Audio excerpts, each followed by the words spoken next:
Before I begin this review, I want you to go to www.altleft.com. That's www.altleft.com, altleft.com.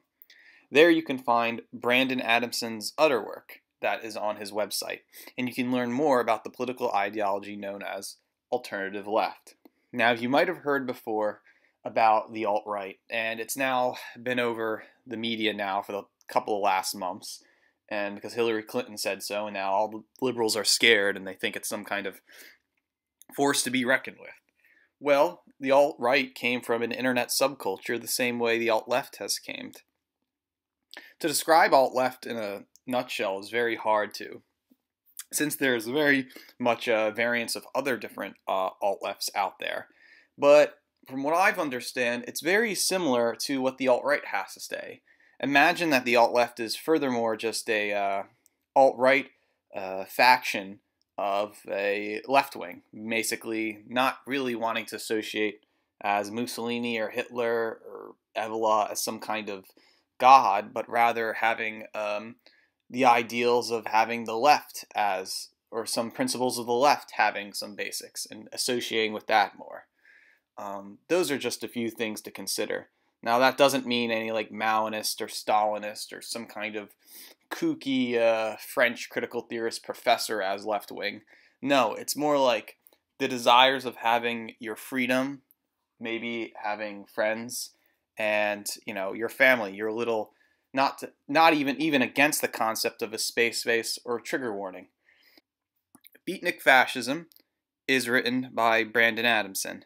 Adamson has been flirting with his own brand of the alt-left for some time now.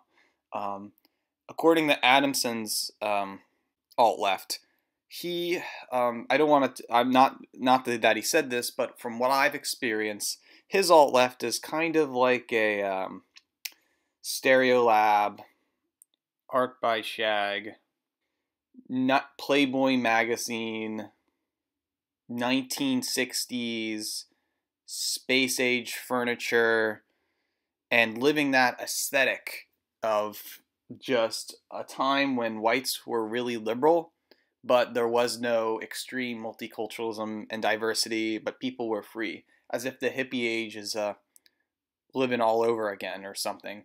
And Adamson is really influenced by that old school aesthetic. And in his book of poetry, Beatnik Fascism, he collects a bunch of poetry together about this common age we live in.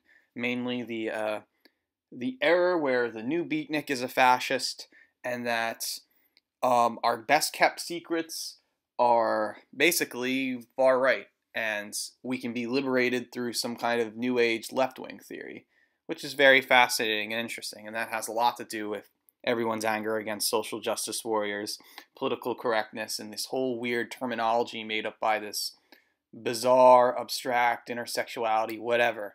And that's what I really mean, that left is not much of the stupid French critical theorists at all. I don't even think they're left-wing, or anything on Verso books for that matter. But the thing is, Adamson, in his book of poetry, as I have it right here, talks about these poems as a way of giving energy to a possible alt-left and talking about the times. Who is Brandon Adamson? Brandon Adamson is named after the main character in a sleazy 1970s romance novel, The Flame and the Flower. Brandon Adamson is a writer and artist who currently resides in Phoenix, Arizona. He has been writing since 1995, and his work has appeared in many magazines, blogs, and literary journals over the year. He also has a website at brandonadamson.com. Same with alt-left. Now, to begin, I thought maybe I would share a few poems from his book about how, he came up with the poetry. In his introduction, he says, "Turn up the stereo and focus your audio as we explore life in internal exile, seen from outside the box, while quietly working towards putting knuckles to the creep that doesn't know we're already here." So I know his poetry as reading it aloud. And poetry is just like music, except that we speak it, and like rhythm, it comes out, and then you might have an aesthetic beauty from that, like words as art. I'll share a few poetries or poems. Let's see here. First one, The Distracted Actors. Forget about sports ball and all the pop culture trash that fills the land all around us. Everyone needs to escape sometimes, but tactically retreat into something like an obscure novel, an old movie, or a favorite childhood TV show. Stick to an outlet that at least possibly inspires rather than actively conspires against you, leaving you right where they want you, just sitting there with not a care except wherever it is they want you to pull out of your charge card to pay for. Find something that isn't overtly or subliminally propagandizing you to hate yourself or to do nothing to alter the course of undesirable trends and patterns taking hold, or that causes you to forget about and lose interest in all the important battles going on in our world that must be won. There are some serious things going down in here and now. We cannot allow ourselves to be distracted into irrelevance. The future depends on tuning out the diversionary signals they're actively color casting at us. Our descendants will be defined by our actions and our distractions. That sounds very akin to our materialism and maybe the anti-white propaganda what the alt-right likes to say about, or being having this avant-garde nature of liking, your favorite novel, your favorite movie, and then finding other people to relate about it. Here's another poem. Abstract Children. The abstracts we paint are like our children. We conceived of their being and frame them in our own image as a reflection of a hidden part of us within. We send them out into the big bad world alone when they're ready to hang on their own. Some of my children are beautiful, and some of them are so ugly that I regret ever willing them into existence. Some of my offspring exceed my wildest expectation, and others turn to be grave disappointments. Some of the ugly children that I've cast out for their own good, and there are those I wish that I hadn't aborted. On occasion, sometimes stops me from destroying one of my progeny, on accounts of some perceived hidden beauty or redeeming quality that I've never noticed before in myself. The senseless killing. Some animals' lives are worth more than the humans that cage them.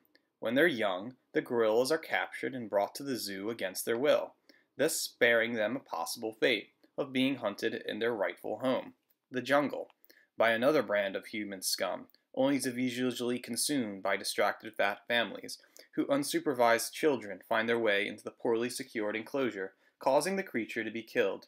It's an impossible situation for an ape to be put in. He just needs a little space of living, away from the human beings that can't help but hurt him. That's kind of a reference to Harambe, or maybe some other animal. Hate for the future. I hate when people say things like, "Don't hate, stop the hate," or "Why are you so full of hate?" Perhaps because hatred is one of my favorite emotions, one of the tastiest potions. Hatred is powerful and useful, or humans wouldn't have evolved to cultivate it to the extent that it seems ever so prevalent. I refuse to believe it is something so dubious like the emotional equivalent of swollen tonsils or an inflated appendix. Love is necessarily to reproduce, to show empathy and survival as a group. Beauty has a purpose beyond its own appearances. The ugly gives rise to and makes room for other things, like knowledge-seeking priorities. Hate is just another tool for us to survive and drive through the winding roads of a wild organic world. We are only beginning to understand. It's another branch, another leaf in the growing tree of humanity. Hate is a part of us that will regenerate as many times as we attempt to amputate. It's the chameleon's tail. Either it grows back or we collectively fail. Why cool it when you can just blow your jets? Or hate is just another smooth gear in the machine that helps us ride the conveyor belt to the end.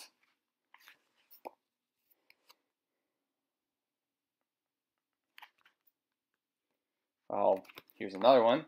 The Swinging Nationalist. Everyone around me is as crazy as must I've seemed to them. There is no movement to join that isn't as alien to me, as I appeared to its adherents, submersed in the rising tide of nationalism. I find myself caught in yet another wave which I'm pressured to hold back my true beliefs from being aired. looks like I have little to nothing in common with these people either, beyond their racial realities, which many are only interested in superficially as a part of an ideological package deal I cannot honestly sign on to. The in-group crowd includes, but is not limited to, everything's a false flag conspiracy theorists, radical traditionalists, and Little House on the Prairie reactionaries, hyper-capitalists, echoing coin counters and counteresses, the sexually prudists, Christians, Philistines, homophobes, kebab apologists, and or the new imperialist expansionist, neocolonialist, meatheads, juicers, manospherians, and all the rest. People with which I have very few similarities in. What a drag. I'm cornered into a reluctant board game of Axis and allies to survive, while brainstorming of ways to resist conforming to the squares of my own side. Time will tell if the offbeat and depraved can evade the blade of the long knife, or if we can loosen our nooses of the day of the rope. Already, there is that reference of the alt-left and not belonging to the alt-right. You know, Day of Rope being referenced to William Pierce, manospheres. You know, it seems like everyone in the alt-right, it's a group of people who are on the far right, but everyone has to go to ideological conformity, then maybe think about something which really matters, which, you know, morals or something that you would agree on. And I think this is definitely something of the alt-left position going on here. I'll do one more poem. The Good Timing. When I was a child, things in life would be good for a long while, and then it would end. My goodness, as a young teenager, things would end just as they were getting good, or so my feeble mind wagered at the time. In my young adulthood, things tended to end as I thought. They were about to begin to get good. Amidst the present tensions, good things seem to end even before they begin, leaving little time to wonder what might have been in the future. Then all things will begin to end. Now, there are much more poems in this volume. It's a very small book. I don't want to certainly read all the poems, but the theme is from Adamson's personal life to his flirtation with the alt-right. There is one poem in here, I forget which one it is, where he assumes that people go to work like Clark Kent, like from Superman, and then when nobody's looking, they go on the internet and become Superman and say all this far right and radical contradictory things, as if the new Beatnik is this conformed person who pretends he's a free-loving hippie and then goes on the internet and becomes this thing, which is quite the contrary to that. And that's kind of the new subculture. Now, if that's so much, then it seems to me that there would be some kind of right-wing revolution, which might be happening culturally. But Adamson, I think, would like to have an alt-left to happen, where we can have those same aesthetics, but being ticked off at the social justice warriors, at this whole Frankfurt School, French Revolution, communism. I don't see them as left-wing either. I feel those are just terrible misunderstandings and ideological and terrorist conformities. Because I think there are some things to a left-wing people like the ideal that you're free, you have potential. There's this freedom to do what you want without any censorship or being oppressed and having your family to look after. Hopefully, too, that I don't think the left wing is some kind of weak people party where weak people will flock to. I think that's I believe in healthy and normative societies, and hopefully there can be, healthy people going on the left wing. But as of right now, it seems the left means everything of cultural Marxism. And if the left is to extend and improve itself, it needs to start from year zero or throw everything away and start over again. There's too much toxic things that people say are left-wing, but rather they're just self-destructive and destroying such an ideology that has roots in its traditional Western background. I think Brandon Adamson is going somewhere with Beatnik Fascism that could start off the alt-left or the alternative left. But yeah, if you love poetry and you love artsy things, Beatnik Fascism you can get on Lulu and on his site. Also check out Adamson's ad for it. It's a little cute and funny ad with two models in it. It's definitely a good book in my collection of just opening up and getting some word taste. I mean, that's why I have a library of books, and I'll look at any books that I have, and if I like the words, I'll get high off of it, and it's fun. And I think poetry does that same aesthetic value. So go buy Beatnik Fascism by Brandon Adamson. Go visit www.altleft.com. Google search it. Buy it. It's like only $10 or less. You won't regret it. It's definitely a jewel you can show all your friends, and everyone will think you're cool for it. So yeah,